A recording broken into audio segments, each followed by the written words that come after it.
Texas Football Talk. I'm your host, Jeremy Lockerbie, once again joined by my brother Clint. In this episode, we're talking new coaching staff for the University of Texas for the 2021 football season. How you doing, brother? Doing pretty good, man. I just don't, it felt like it took a while to get here, but in reality, it was only about 2 weeks.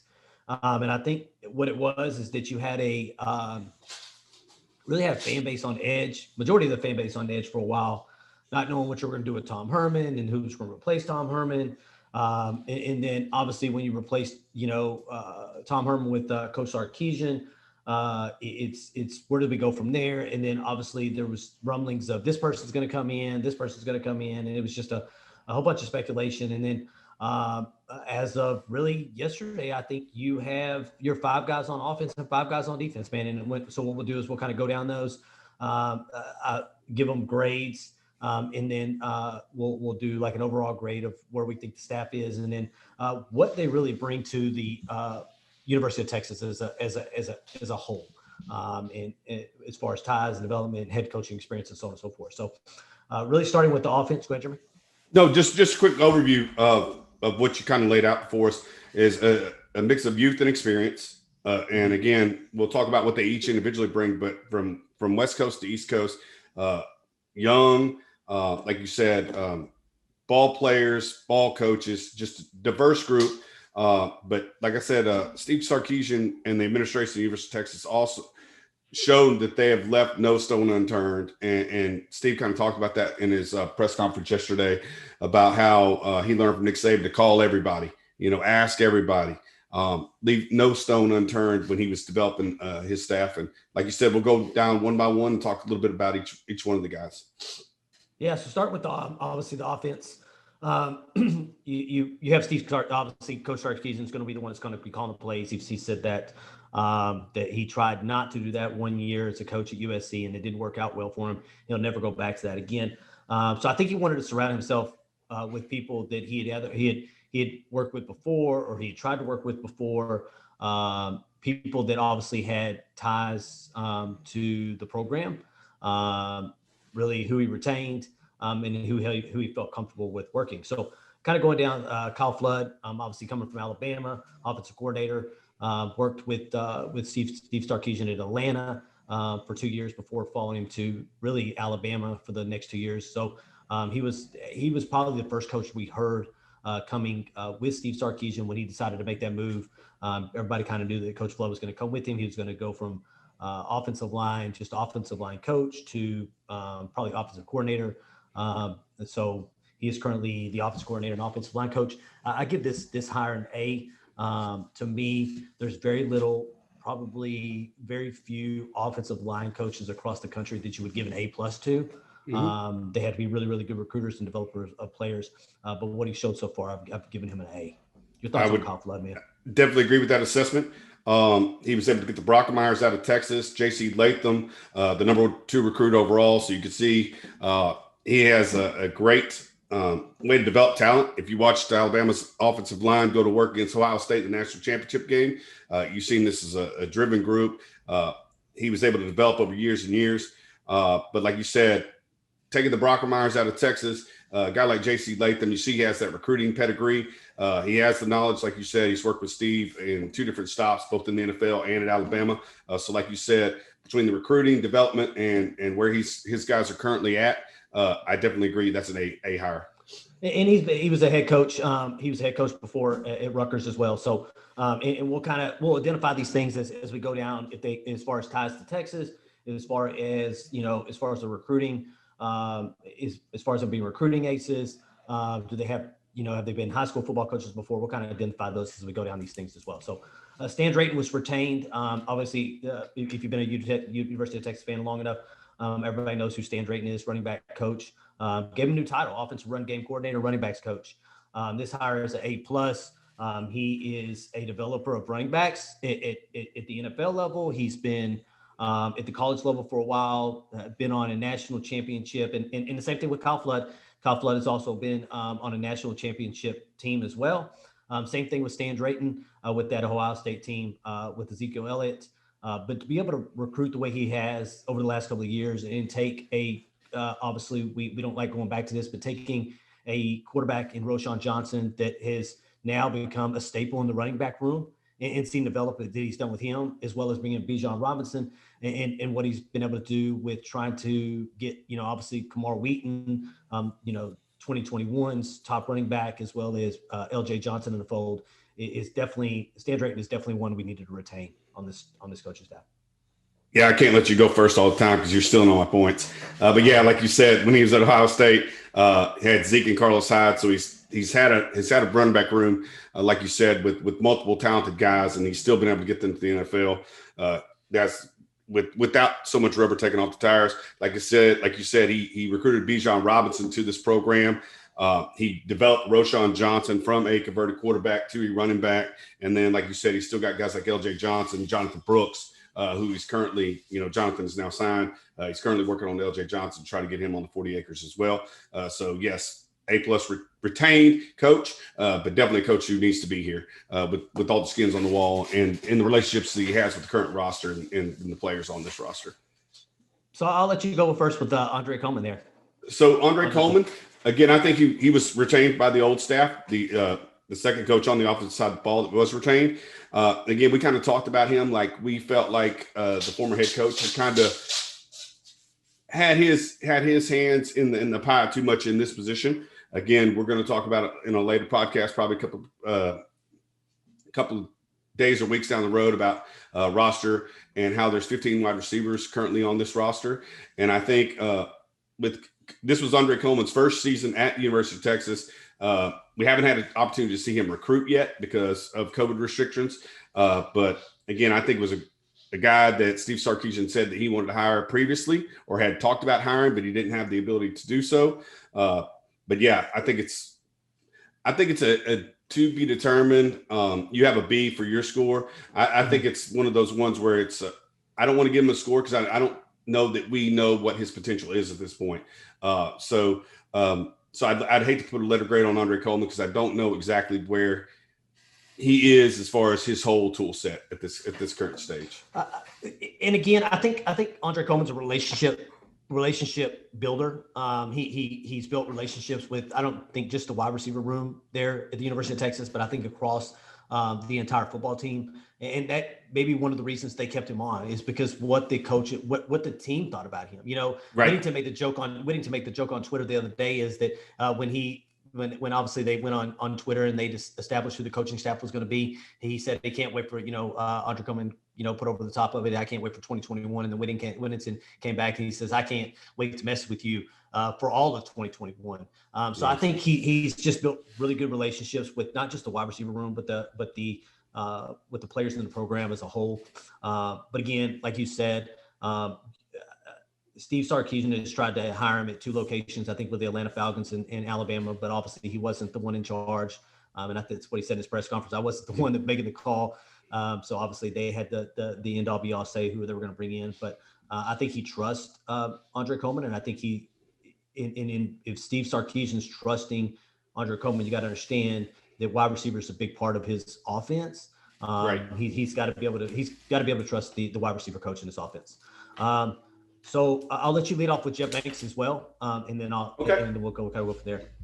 Okay, so Jeff Banks, again, a guy who was kind of been around the UTEP program, been around Texas A&M, Alabama coach, one of the best special teams coordinators in the nation. But on top of that, a dynamic recruiter. Jeff Banks has brought 5-star after 5-star after 5-star in Alabama's program. Was just looking up today, he was actually the primary recruiter for LJ Johnson at Alabama. I'm sorry, Armani Winfield at Alabama. So a guy that knows Texas, he knows the program, dynamic recruiter, tight ends coach, assistant head coach, wears many titles, but is comparable in all of them. I give him an A+ on recruiting alone, especially, like I said, the kind of talent he's able to bring into two programs that he's worked for. And just the icing on the cake is the fact that he's a great special teams coordinator, tight end coach. Yeah, he's one of your two ace recruiters that's on here. And when I say ace recruiters, that's an individual that obviously can go out there and and close and has a personal relationship with parents and players and all this other stuff. So there's good recruiters, still really good recruiters on the staff, but really on the staff at this particular point, you probably have 2 ace recruiters, maybe 3, if you add Stan Drayton to that. But again, he's been around Texas a long time. He has a lot of Texas ties. He spent 4 years, I think, between tight ends coach, special teams coach, and running backs coach at Texas A&M. Like you said, he spent some time at UTEP. And then again, he's one of these guys that's been on a national championship team with Alabama. And I can tell you, out of all the people that Saban didn't want to lose, I would put my money on Jeff Banks because of him being able to bring 7 student athletes from Texas onto this Alabama program alone this year. And you're talking about the Brockmeyer brothers, you're talking about Kamar Wheaton, you're talking about big time dudes that he's been able to bring from Texas to Alabama. Obviously, Alabama, the brand itself, just like Texas should be able to do, should be able to sell itself with what it's done. And being a blue blood program, but you still have to have those ties to the state. And that's what really Jeff Banks brings. Obviously, they've named him the assistant head coach. That's what they think of him. Obviously, if you're going to pay him over $1 million, $1.2 million, you're going to give him more than one title. You're outside of special teams coordinator and tight ends coach. And what I like about this, Jeff Banks has a couple of other guys on the staff, and we'll talk about it, that have also had special teams experience. That third part of this third part of the game has definitely not been abandoned by this coaching staff. Like you said, A+ based on recruiting alone, but obviously he brings something. He's had some of the best special teams across college football for a while. I'll start with AJ Milwee here. Obviously, he was an Alabama analyst, spent some time as an offensive coordinator before going to be an Alabama analyst, and then was hired to be, I believe, the Arkansas State, if I'm not mistaken, Arkansas State offensive coordinator. And then Steve Sarkisian reached out and said, "Hey, you mind come here to be my quarterback's coach?" It sounds like that Steve Sarkisian, that obviously Sark trusts him as his quarterback's coach, that when he's not around, they can speak the same lingo, that they're talking about the same things. And he said it'll be really a group think when he's doing head coaching, when Sark's doing head coaching duties. It'll be really a group think between really Kyle Flood and AJ Milwee and those guys on staff to be able to game plan moving forward. Right. Obviously, knowing it's Sarkisian stuff. Anyway, really not a lot of information on AJ Milwee. He's got a couple of quarterbacks that are in that room right now that he has an opportunity to put his name on. And I think that's probably where he lacks right now as a quarterback's coach, is that he doesn't have a proven quarterback. Sark's got the proven quarterbacks. AJ Milwee doesn't. But I think he has an opportunity to put his name on a couple of quarterbacks moving forward. You just don't know what you're going to get from him yet. Obviously, if Sark really trusts him as his quarterback coach, kind of got to go with that. I gave him a B- just based on really just not a lot of skins on the wall. Right. The same. But again, he's a young. When you're talking about youth and experience on this staff, between him, Blake Gideon, and Andre Coleman, pretty youthful coaches who we remember playing ball. So, like you said, if Nick Saban trusts him to bring him on his staff as an Alabama analyst at his age, and then Steve Sarkisian, as young as he was taking offensive coordinator jobs at USC and then head coaching jobs, if he trusts this guy to be in your program at his with his inexperience level, then he sees something in him. So like you said, only because of the lack of production over years and years and years, like you said, I think a B is a good score for AJ Milwee. But again, it's another comfort hire for Steve Sarkisian. He called him his right-hand man in his press conference. So like I said, I think they went coast to coast, border to border, and analyzed everybody. And this is one of the very first hires he made. So that he trusts him. And he belongs on this staff. Yeah. So overall grade for the offense for me, I give him an A. Really, if you go back and look at offensive staff, first time hires for Steve Sarkisian to the University of Texas, and you put them against Tom Herman's first staff when he came to the University of Texas, I would say that AJ Milwee, probably that quarterback's coach, would probably be the only one currently right now. Obviously, you had Tim Beck that came in with Tom Herman. They've been doing this stuff for a while. He's probably the only one that right now that falls under obviously Tom Herman's head-to-head, staff. right? Head-to-head, right. And I agree with that. Versus what they brought in on the first half. So obviously, the defense side of the ball. Go ahead, Jeremy. No, and the only, like I said, the only really grade that we differed on was Andre Coleman, because I don't think he was given all the tools in his toolbox to be able to enhance his grade. And again, I don't think that again, it was his first year under Herman. I think Herman meddled a lot in the wide receiver room. I don't think he allowed him to grab the kind of players or I'll just put that aside and say it was his first year. I think he was handcuffed a little bit. Let's see where he goes from here. But like you said, the kids love him. That's why I put him in a B. Didn't want to give him a C. Didn't want to give him a C. Definitely couldn't give him an A. So I kind of put him in the middle there, average B. And he can't do anything but go up from really a B. So talking defense, you're talking about, Coach PK, Coach Kwiatkowski, if this defense coordinator, outside linebackers coach. From all accounts, man, it's crazy because people will say that he's probably one of the best defense coordinators in the nation that you didn't know of. And I think that didn't know of came from the fact that he's been a Pacific Northwest guy for so long that I don't think people thought he was going to leave a program. So he was never in the running to take on, other jobs, or you just didn't hear about it. And I think Steve going in there and plucking him out of the University of Washington is a steal for the University of Texas. It's because we went through name after name after name, SEC coordinators, more SEC coordinators, and we wind up with a Pac-12 guy in PK.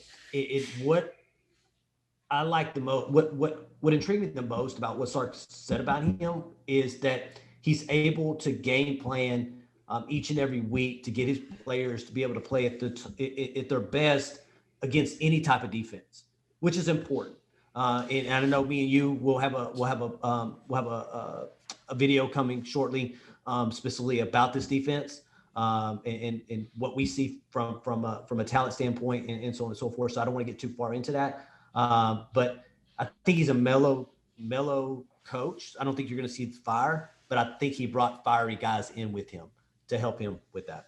So, right, and because we were taking notes on another podcast that we're not going to give a whole lot about, but I think he was the perfect coordinator with the perfect scheme for this roster. But I don't want to go too far into that. Like you said, experienced coach. Like you said, the guys up there in Seattle really didn't want to lose this guy.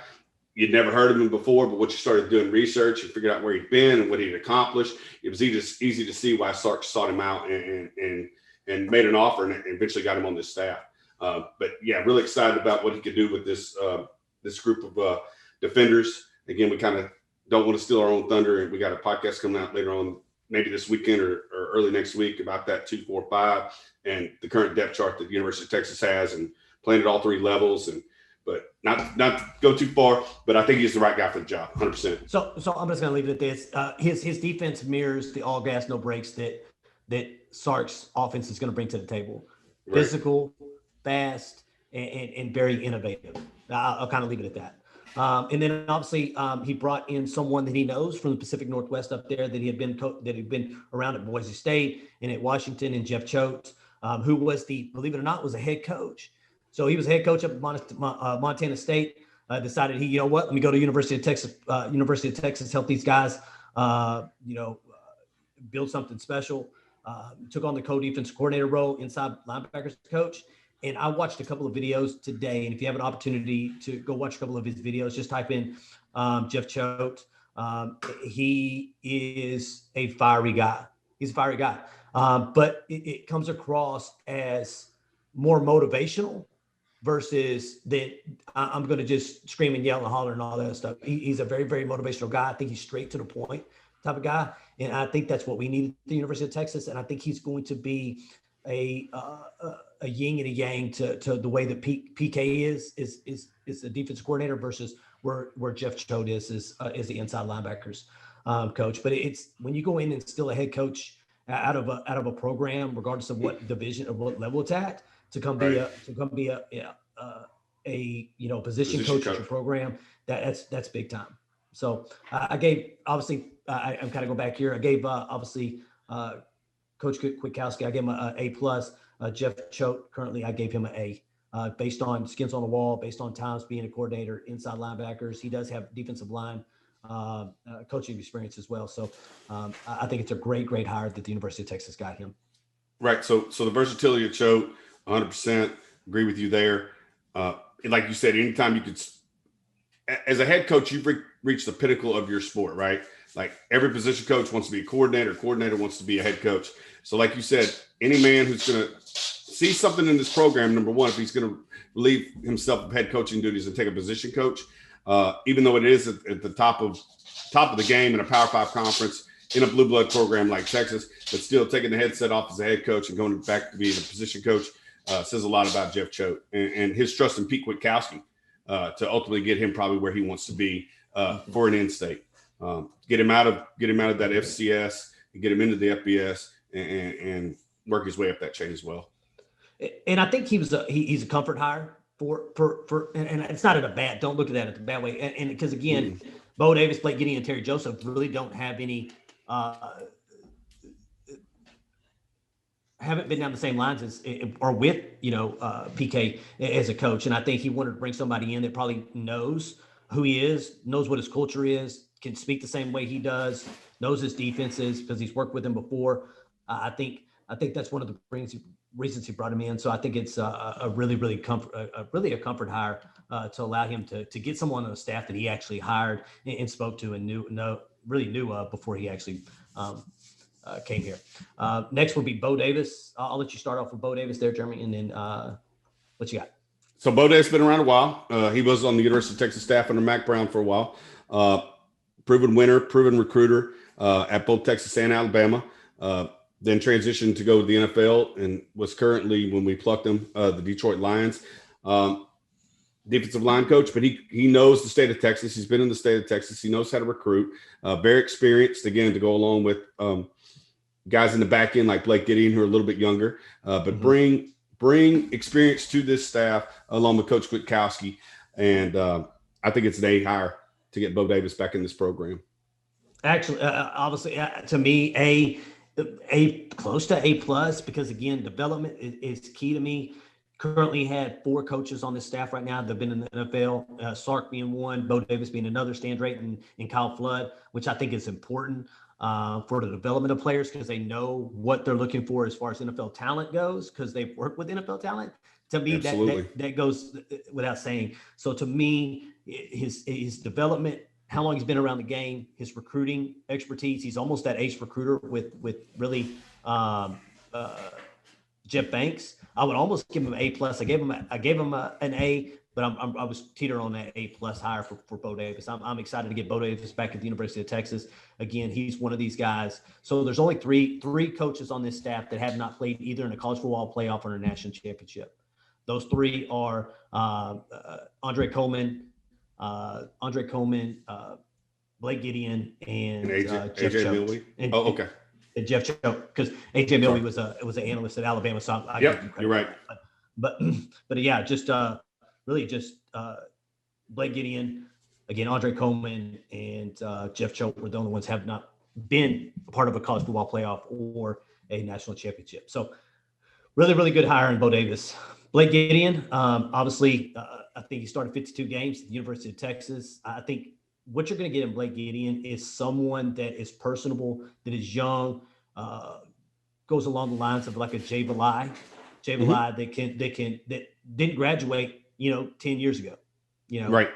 That with all accounts has been reaching out to recruits already on the 40 acres and it is already starting to get his name out there as a recruiter, which is huge. And I don't think that he cannot land to big time recruits. And I think that's just based on his youth.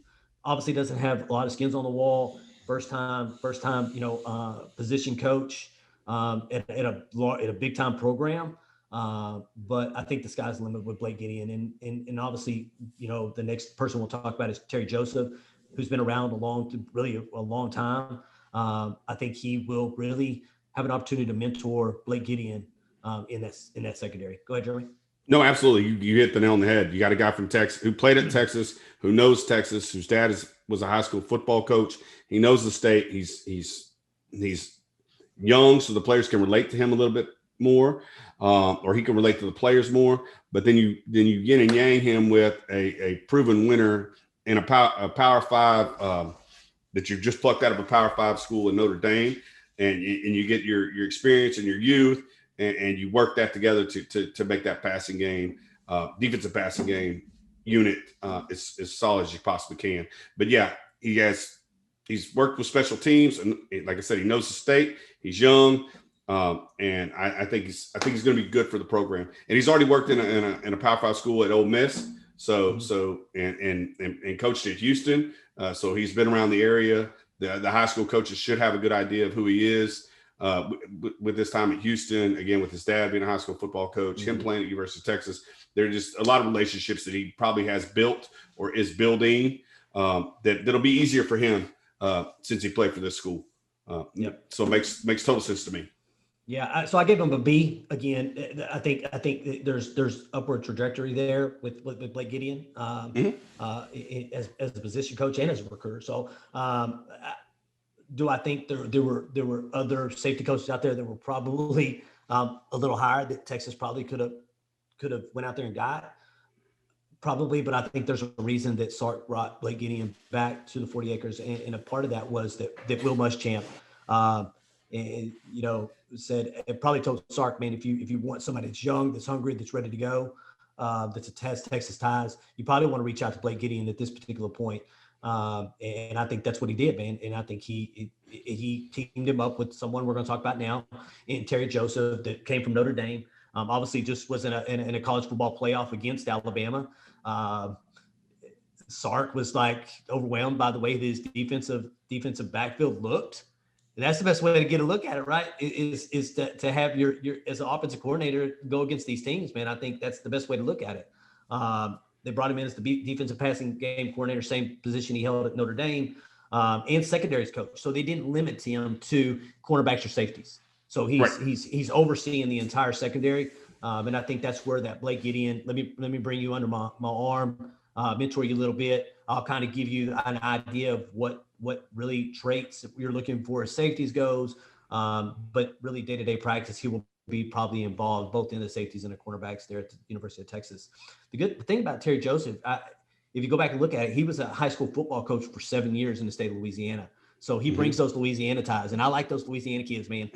The ones you can get out of Louisiana from LSU, they're always hungry. They play physical. So I think Terry Joseph having those ties at Louisiana as a high school football coach for 7 years is definitely a plus. I gave Terry Joseph a B plus, higher, teetered on an A, just based on skins on the wall and how long he's been around the program. And he's got Texas ties. He was a coordinator at Texas A&M for a while as well. So. Right. So he comes from that Joseph family, Vance Joseph. So that Joseph family tree of secondary coach, like you said, having experience in Louisiana, where LSU is one of those colleges like calls themselves DBU. You get a lot of secondary talent out of that state, and if he can create relationships or go back to relationships that he built in Louisiana, and like you said, a lot of defensive linemen come out of there, a lot of defensive backs come out of there, a lot of offensive linemen come out of there, receivers. That's those position groups you really see Louisiana prime to grab. So yeah, if he can help you in that area, again, you talk about his experience at the Power Five level, like at A&M, at Notre Dame, and like Witkowski, Sark said, you play it well against me. I respect you, and that's why you find them on the staff. Makes total sense to me. Yeah. So overall, I mean, so defense is great. I gave him an A minus for the defensive staff. I think really the only unknowns currently on that staff, really the unknown to me would probably be Blake Gideon's, just based on proven track record at the Power Five level. But overall staff grade, man, I gave it A minus. Anytime you get an A coming out of something, it's a positive. Like I said, if you look at Tom Herman's staff versus where Sark's currently at right now, they're not equal to each other. I think Sark knew exactly what he needed to do. When he came to Texas, he talked about Saban, how he went about hiring coaches, and he said he hired the best coaches, right. And you didn't have to have ties to those coaches, but you needed to create a puzzle that formed well together. And I think that he did that. The biggest thing that I take away from this is we kind of run down real quick. Texas ties, you're looking at Bo Davis and Blake Gideon. development, coaches that within of their experience in Sarkisian, Bo Davis, Stan Drayton, and Kyle Flood. Head coaching experience, you got 2 guys that have been head coaches on the staff. What else we have here? Coached at every level. Yep. Yeah, coached at every level. From high school all the way to the NFL with the experience that Terry Joseph brings with 7 years as a high school football coach in Louisiana. Then you have multiple recruiting aces, man. And with that, recruiting from east to west, like you talked before, nationally. I think the biggest thing is you need to close down the borders in Texas. You're going to continue to have those battles with the team out east and the team up north. Those aren't going to go away. Those teams aren't going to just all of a sudden fall off the side of a cliff and not recruit anymore. And both those teams are on an upward trajectory. You at the same time that you're bringing in a new staff that brings the energy. But you're able to recruit from West Coast to East Coast with the guys that you brought in as well, man. You want to talk about a little bit about offense, defense, and innovation and the importance of that maybe with the staff? Well, like I said, we don't want to steal our thunder from creating the podcast that we have. But like you're saying, he left no stone unturned. Do I think we got every first choice that we wanted on this staff? I don't. But I do feel like this is the most versatile staff. Like I said, with young, experienced, the ability to coach at all 3 levels or have experience with all 3 levels, can relate to the high school coaches, can relate to NFL coaches, can tell these guys what they need to know. But again, innovative defensive and offense.